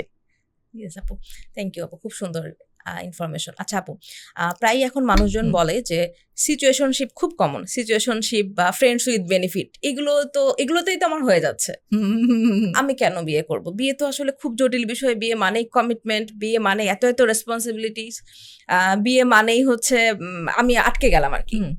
বিয়ে কেন করবে? কি মনে হয় আপনার তরফ থেকে একটা উত্তর, যে আপনার প্রফেশনাল ভিউ। বিয়ে কেন করবে? সিচুয়েশনশিপের কথা বলছে তাই না? তাহলে এই সিচুয়েশনগুলোর সাথে তারা কি রেগুলারলি ফ্লাকচুয়েট করবে, তাদের ফ্রিকোয়েন্সি তারা চেঞ্জ করবে, বারবার চেঞ্জ করবে? তাহলে আসলে এই যে চাওয়াটা, অ্যাটিটিউডটা যে বিয়েটা একটা সিচুয়েশনের ব্যাপার, বা বিয়ে আমি করবো, কেন করব, এই চিন্তাটার মধ্যে দেখা যাচ্ছে একটু গলদ আছে। কারণ আমাদের অনেক পার্সোনালিটির প্রবলেমগুলোর মধ্যে কিন্তু রিলেশনশিপ, ফ্রিকোয়েন্ট রিলেশনশিপ চেঞ্জ এগুলো থেকে যায়।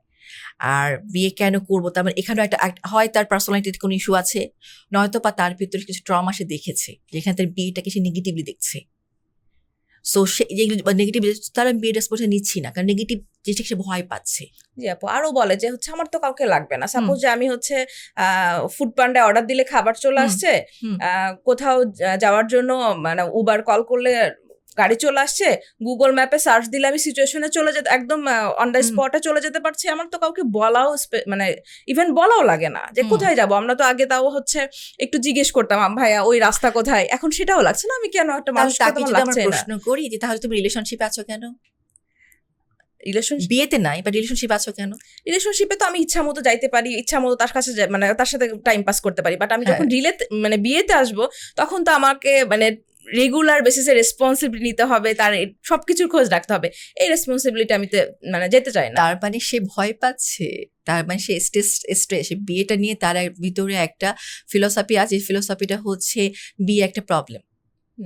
সো সেটা ভাবতে পারে, কারণ ন্যাচারালি এটা ভাবতে গেলে আমরা তো ভাবছি না, তাহলে সে ভাবছে সে সবকিছু নর্মালি তার সবকিছু চলছে, সে ফুড পান্ডা খাবার অর্ডার করতে পারছে, বাড়ি উবার কল করতে পারছে, রিলেশনশিপও আছে, কিন্তু রিলেশনশিপটা সে ফ্লাকচুয়েট করছে। একটা সময় সে আসলে লোনলি হবে। হ্যাঁ, সে তো লোনলি হবে, সেটাই। কারণ এবং সেখানেই যখন সবকিছু পরে সে ভাবছে যে আমার বিয়ের প্রয়োজন নাই। আমাদের কোশ্চেন সেখান থেকে, কেন প্রয়োজন নাই?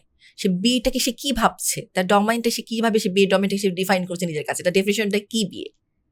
সো ডেফিনেশনের মধ্যে কোথাও যদি কোনো ফল্টি কিছু থাকে সেটাকে আমরা ডিল করতে পারি। যদি কোনো ফল্টি কোনো কিছু না থাকে, দেন তাকে বলতে পারি যে তুমি আসলে পরবর্তীতে কিভাবে লাইফটা লিড করবে। এখন তোমার বন্ধু আছে, তুমি এখন ইয়াং আছো, তোমার মানে জব আছে, তোমার অনেক বন্ধু আছে, বাট যখন তোমার বন্ধুরা তারা তোমার মতো নাও ভাবতে পারে, তারা হয়তো বিয়ের সাথে সংসার করছে, তখন তাদেরকে তুমি ফোন দিলে কি পাবে? বা যে যার সাথে তুমি রিলেশনশিপে আছো বা এরকম যার সাথে আছো তাদেরকে কি পাবে? হ্যাঁ, ফুটপাতে খাবার পাবে, কোনো নতুন নতুন পেজ আসবে, কিন্তু সেটা কি তোমার লাইফটাকে কমপ্লিট করবে? তোমার ডেটাকে কি কমপ্লিট ফিলিং দিবে? তো তখন আমরা সেই কাজটা করতে পারি। আচ্ছা আপু, প্রায় নিউ জেনারেশনের মানুষজন বলে যে হাই ভ্যালুড ম্যান লাগবে বা হাই ভ্যালুড উইম্যান লাগবে। সেক্ষেত্রে একটু যদি আপনি ছোট্ট করে হাই ভ্যালুড ম্যান আর উইম্যান পার্সোনালিটির একটু ক্রাইটেরিয়া বলতেন। আসলে হাই ভ্যালুড মানে তারা আসলে কি কোন কোন পয়েন্টগুলোকে ভ্যালু দিচ্ছে সেটাকে জানতে হবে। কোন কোন হাই ভ্যালুড মানে সে কি বোঝাচ্ছে? হাই ভ্যালুড মানে হচ্ছে তার চোখে যে ড্রিমি যে একজন পার্সন থাকবে, ছেলে হলে মানে মেয়ে হলে ছেলে বোঝায়, এরকম একটা হাই ভ্যালুড, আমাকে একটা হাই ভ্যালুড ম্যান দিবেন, মানে এরকম মানুষের সাথে বিয়ে করতে চাই। হাই ভ্যালুড মানে তার ক্রাইটেরিয়া হলো কি? তার মানে এক একজনের কাছে মানে আমি কাকে ভ্যালু দিচ্ছি, কোন পয়েন্টগুলো ভ্যালুড। কারণ আমাকে বলে আমার ভ্যালুড অন্যরকম আসবে, তোমাকে বলে তোমার ভ্যালু। এখন যারা প্রশ্ন করছে হাই ভ্যালুড, প্রথমত কোশ্চেনটা হচ্ছে তারা কোন পয়েন্টগুলোকে তারা বেশি ভ্যালু দিচ্ছে, সেটা কি জানা দরকার যে হাই ভ্যালুড মানে তার সে কাকে বোঝাচ্ছে। এখন সে যে যদি সে এক্সটার্নাল দিকগুলোকে বলে যে অ্যাট্রাকটিভ লুকিং হতে হবে, একটা ভালো জব থাকতে হবে, বা আমার বিদেশে আমাকে মাসে মাসে কিছুদিন পর নিয়ে ঘোরাতে নিয়ে যাবে, এরকম লাগবে, ঠিক আছে। আবার যদি ফিমেলদের ক্ষেত্রে, আমার মেলদের ক্ষেত্রে আমার ওয়াইফ হতে হবে অনেক বেশি অ্যাট্রাকটিভ, আমাদের নায়িকাদের মতন, নায়িকা ঐশ্বরিয়া নায়িকাদের মতো লাগবে, এরকম লাগবে, আমাদের সুন্দরী লাগবে। তাহলে তাদেরকে প্রথমে হচ্ছে যে তারা যদি এটাকে তারা ফিল করে যে এটা হাই ভ্যালুটাই আমার মেইন ফ্যাক্টর বিয়ে করার ক্ষেত্রে, তাহলে সেক্ষেত্রে তাদেরকে রিথিঙ্ক করতে হেল্প করা যে হ্যাঁ হ্যাঁ যেটা ভাবছেন, হ্যাঁ এটা অবশ্যই আপনার কাছে অনেক বেশি ভ্যালুড, বাট যাকে আপনি বিয়ে করছেন, যার সাথে আপনি বিয়ে করতে চান, তার সাথে লাইফ লিড করবেন, তো সেক্ষেত্রে তার পার্সোনালিটির ধরনটা কি, সে কি আপনার সাথে কমফোর্টেবল হবে কিনা, আপনার সাথে কমফোর্টেবল হবেনি কিনা, দ্যাটস মিন তার লাইফের ফিলোসফিগুলো কি, সে কিভাবে লাইফটাকে দেখে, কেমিস্ট্রি নাকি কম্প্যাটিবিলিটি, হ্যাঁ হ্যাঁ কোনটা ফোকাস, কোনটা, সেটাই কোনটা সে ফোকাস করছে, সেক্ষেত্রে সেটা চিন্তা করে সে তার পার্সোনালিটি চুজ করার, পার্সোনালিটি ম্যাচ করার চেষ্টা করুক। কারণটা হচ্ছে যে আমার চেহারা আজ আছে কাল থাকবে না, জব আজকে কালকে থাকবে না। এখন সেটাই যদি আমার হাই ভ্যালুডের মেইন ফ্যাক্টর হয়, তাহলে তো কিছুদিন পরে যখন থাকবে না তখন তো তাকে আমার ভালো লাগবে না, আমি এক্সট্রা ম্যাটারে চলে যাবো, তখন আমি তার ওয়াইফকে আমি ডিভোর্স দিব, অনেক কিছু করবে না, এই ব্যাপারটা তখন আমার আর মেয়েটার লাইফটাকে লিড করতে ইচ্ছা করবে না। বা যে পার্সোনালিটি বা যেটা আমাদের সাইকোলজিক্যাল পয়েন্ট থেকে আসে, তার পার্সোনালিটি ম্যাচ করছে কিনা, তার লাইফের ড্রিমগুলো ম্যাচ করছে কিনা, তার লাইফের অন্যদিকে সে কিভাবে দেখছে, আমাদের কগনিটিভ সাইকোলজি ভাষায় বলে তার কগনিটিভ স্কিমাটা ম্যাচ করছে কিনা, যে আমি যেভাবে দেখছি লাইফটাকে সে সেই লাইফটাকে দেখছে কিনা, সে কম্প্যাটেবল কিনা। যদি সেটাকে সে হাইলাইট করে, সেটা যার ভ্যালুড পয়েন্ট হয়, তাহলে তার লাইফে কিন্তু এটা কখনই শেষ হচ্ছে না, আনলেস যদি তার লাইফে কোন রকম অ্যাক্সিডেন্ট বা কোনো রকম চেঞ্জেস আসে তার পার্সোনালিটির মধ্যে, যদিও এটা অনেক বেশি দেখা যায় না, তারপর চেঞ্জ হতে পারে, সেক্ষেত্রে চেঞ্জটা কেন হচ্ছে সেটাকে নোটিস করে। কিন্তু কম্প্যাটেবল পার্টনারকে উনি ডে বাই ডে ওনার সাথে রেখে ওনার মতো করে আস্তে আস্তে মানে কেমিস্ট্রির মতো হয়ে যেতে পারে, কিন্তু একজন জাস্ট কেমিস্ট্রি ওয়ালা মানুষ কিন্তু কম্প্যাটেবল হওয়াটা খুব টাফ, সম্ভব না, কারণ সেটা তো একটা ফিক্সড অ্যাটিটিউড হচ্ছে, সো এই বিষয়গুলো তখন চলে আসে।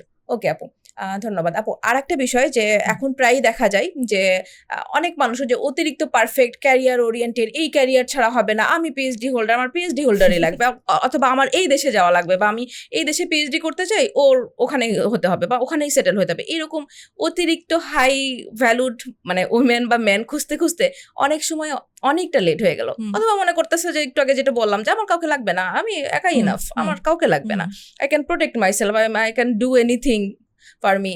তো তারপর অনেক পরে মনে হচ্ছে না একটা বিয়ে করার দরকার, এই করতে করতে দেখা যাচ্ছে 30-40 হয়ে যাচ্ছে বয়স, এই সময় এসে বলছে যে হচ্ছে বিয়ে করতে, মানে এখন আবার এসে তার ভয় লাগছে, আসলে ভালোই তো আছি, আবার কি যাবো কিনা, বিভিন্ন রকমের ডিলেমায় ভোগে। এই লেট ম্যারেজ মানুষদের জন্য আপনি যদি একটু কিছু মানে উড বি লেট ম্যারেজ, তাদের জন্য যদি কিছু পরামর্শ দিতেন। যারা লেট ম্যারেজ করছে তারা তো আসলে ভয় মানে পারফেক্ট ম্যাচ হচ্ছে না, সো একটা হচ্ছে ভয়, মানে নানান ইস্যু থেকে তারা ভয় পাচ্ছে, সো তারা বিয়ে করেনি।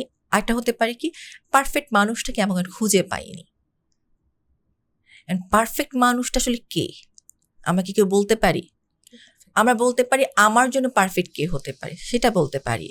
এখন যখন তারা অলরেডি লেট করে ফেলেছে, এখন তারা তাদের যে ক্রাইটেরিয়াগুলো আগে ছিল, যারা পারফেক্ট চয়েসের জন্য বিয়ে করতে পারেনি, তাদের ক্রাইটেরিয়াগুলো সেই আছে নাকি চেঞ্জ হয়েছে?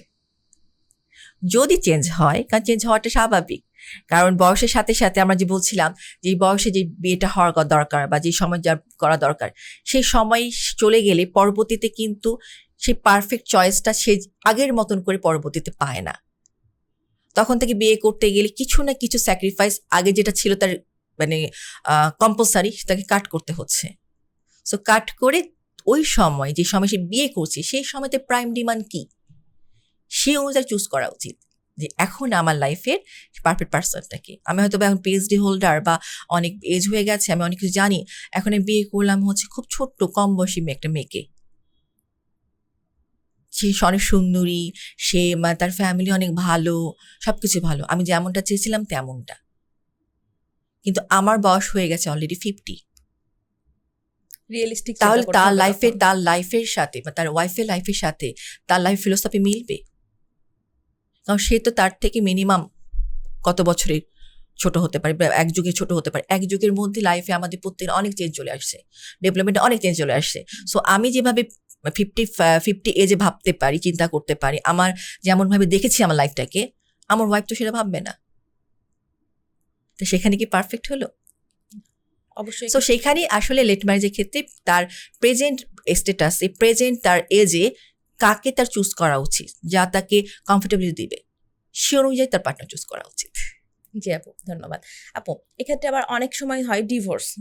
এখন তো ডিভোর্সের প্রচুর বাড়ছে, মানে একটু কিছু না কিছু মানে কম্প্যাটেবিলিটি বা একটু বেশি স্যাক্রিফাইস বা যে কোনো না কোনো কারণে হয়তো সে ডিভোর্স দিয়েছে, সেকেন্ড টাইম সে মানে রিলেশনশিপটা স্টার্ট করতে যাচ্ছে। এক্ষেত্রে অনেক ডিলেমায় ভোগে যে আমি হবে কিনা, এবং ট্রাস্ট ইস্যু আপু জানেন আমরা প্রচুর দেখি, এটা যে ট্রাস্ট আর কাউকেই করতে পারছে না, কিভাবে করব।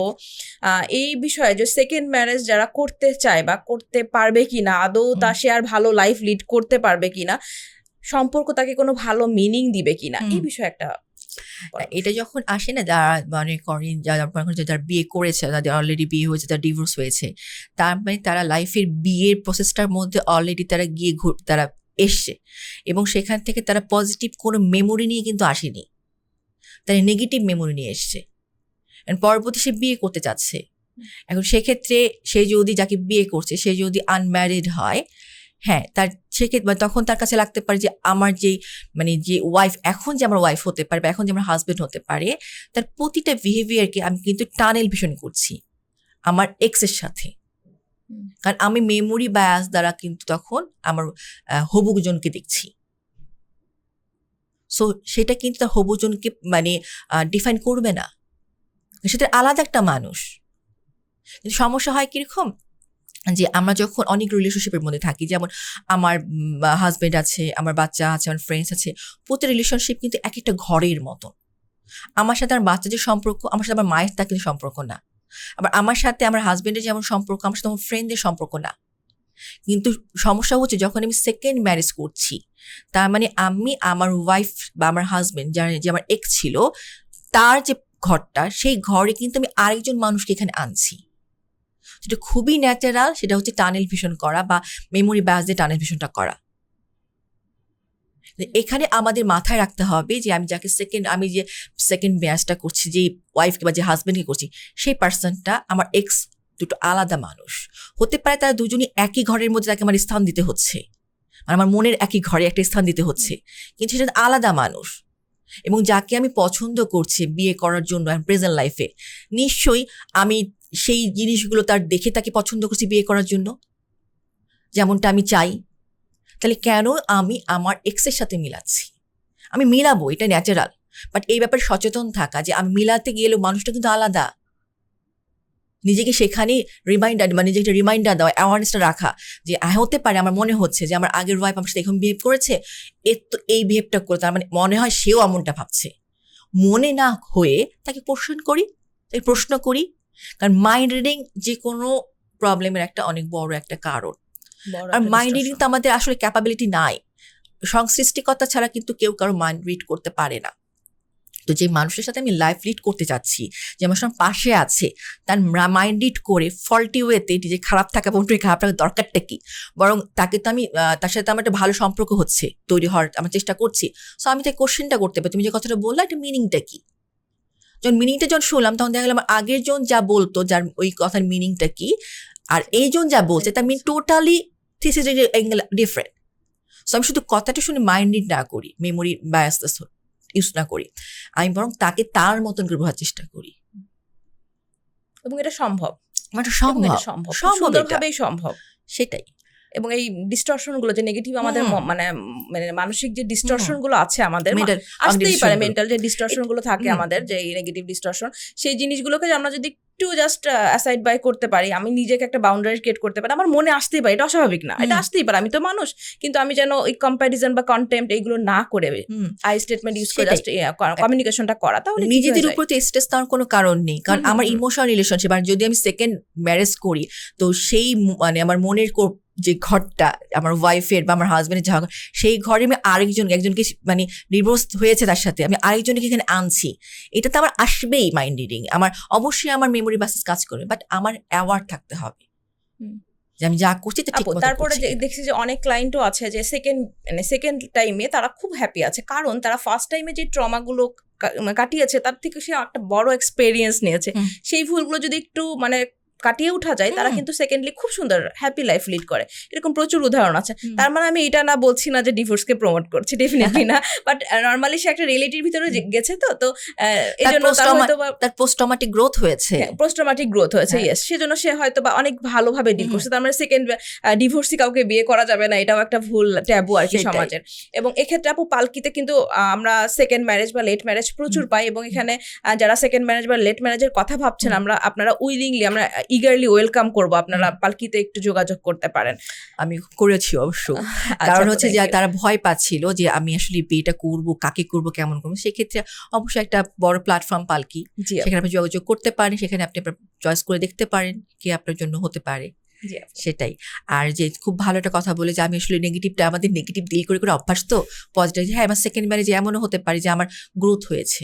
আমার একটা মুভি দেখেছিলাম মনে হয়, তাই না, একটা মুভি আছে প্রাক্তন নাম, হ্যাঁ, যেখানে পপুলার একটা মুভি, এবং মুভিটা পপুলার, এবং মুভির থেকে আমরা অনেক জানতেও পারি, বা অনেক আমাদের অডিয়েন্সরা অনেক ভালো মানে এটাকে মানে করতে পারে, কানেক্ট করতে পারে নিজের সাথে। তো ওখান থেকে দেখা যাচ্ছে কি পরবর্তীতে সেই কাজগুলো কিন্তু যে কাজ সে প্রথমে করতো না। জি আপু আপনি বললেন বলে মনে হলো, প্রাক্তনের একটা হচ্ছে মানে ডায়লগ খুব পপুলার, যে ওনার সেকেন্ড ম্যারেজ বলছে যে আমি যাকে ভালোবাসি তার শুধু ভালোটাকেই ভালোবাসবো আর খারাপটাকে ভালোবাসবো, তা তো হয় না, ভালোবাসবো না। আমি যাকে ভালোবাসি তার ভালোটাকেও ভালোবাসতে হবে, খারাপটাকেও মেনে নিতে হবে, এটাই ভালোবাসা। এটা খুব ভালো ডেফিনিশনটা, কিন্তু সেই সেকেন্ড ওয়াইফ খুব সুন্দর করে বলেছে। সেই ইস্যুস গুলো আসে আসলে সেকেন্ড ম্যারেজ হলেই যে সেই ম্যারেজটা তাদের জন্য হবে না, ভালো হবে না, তা না, তাই এখানে তার অবশ্যই পোস্ট ট্রমাটিক গ্রোথ হবে।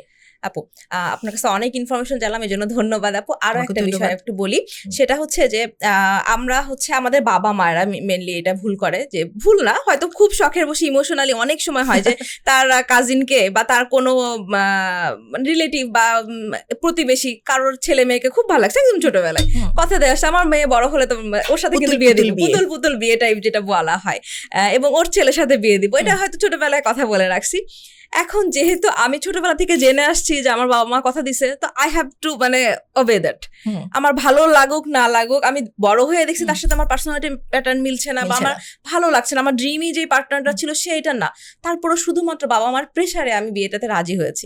এই কাজিন বিয়ে বা এই যে পূর্বে থেকে মানে ফিক্সড করা বিয়ে, এই বিষয়ে যদি আপনি রিলেটিভস বিয়ে, এই বিষয়ে যদি একটু বলতেন, বেশ এগুলোও দেখা যায়, এগুলো এখনো দেখা যাচ্ছে খুব ভালো মাত্রায়। আমার লাস্ট আমি প্রশ্ন উত্তর দেওয়ার আগে ক্লায়েন্ট একটা বলি, কেস স্টাডি বলি, যে আমার কাছে এসে তারা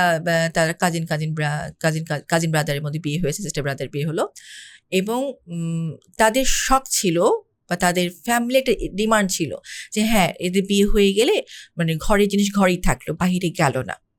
কিন্তু দেখা গেল তাদের যে এই যে কাজিন ব্রাদার যে বিয়েটা হচ্ছে, রিলেটিভের মধ্যে বিয়ে হচ্ছে, তাদের কিছু প্রি কনফ্লিক্ট ছিল, বাট অন্য ফ্যামিলি অন্য মেম্বারদের রিলেটিভদের প্রেশারে তারা মানে দুই পক্ষ থেকে রাজি হয়েছে, বা তারাও বলছে না হয়তো বা সব প্রবলেম সর্ট আউট হয়ে যাবে যদি বিয়ে হয়ে যায়। বাট বিয়ে হওয়ার পরে তারা আমার কাছে এসে তাদের বয়স, তাদের ম্যারিটাল লাইফ প্রায় 19 থেকে 20 বছর, যখন আমি তার সাথে কাজ করলাম দেখলাম যে তাদের বেসিক যে তাদের বেসমেন্টটা ম্যারিটাল লাইফে সেটাই ডেভেলপ করেনি। কারণ তারা ওই যে তাদের ফ্যামিলি কিছু কনফ্লিক্ট ছিল, হাজব্যান্ডের এবং ওয়াইফের ফ্যামিলি কনফ্লিক্ট, সেই কনফ্লিক্ট তারা মাথায় নিয়েই তারা ম্যারিটাল লাইফে করেছে। সো তাদের নেগেটিভ রেসিপ্রোসিটি কথাটা খুব বেশি আসছে, হ্যাঁ তোমার এটা করেছে ওটা করেছে এই করেছে হয়েছে।